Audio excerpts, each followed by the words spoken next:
Hello everyone. In this tutorial, we will show you a simple and free method to unlock any phone from any carrier, even if it's not fully paid off. No more expensive unlock fees or shady third-party services. We've got the solution you've been looking for. So grab your phone and insert an unsupported SIM card. That means a SIM card from a carrier other than your original one.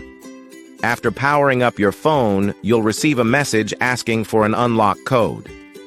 Once you enter the code, your phone will be fully unlocked and ready to use with any carrier. I will show you how to obtain this unlock code, absolutely free. And if you have a carrier app installed on your phone, unlocking it will be even easier. You won't need an unlock code. Instead, you'll simply wait for a message in the carrier app indicating that your phone has been unlocked. Here's the best part. You can unlock your phone for free on this website. Just follow the instructions here, and you'll unlock your phone for free using a simple method. Thanks for being with us. Until next time, take care.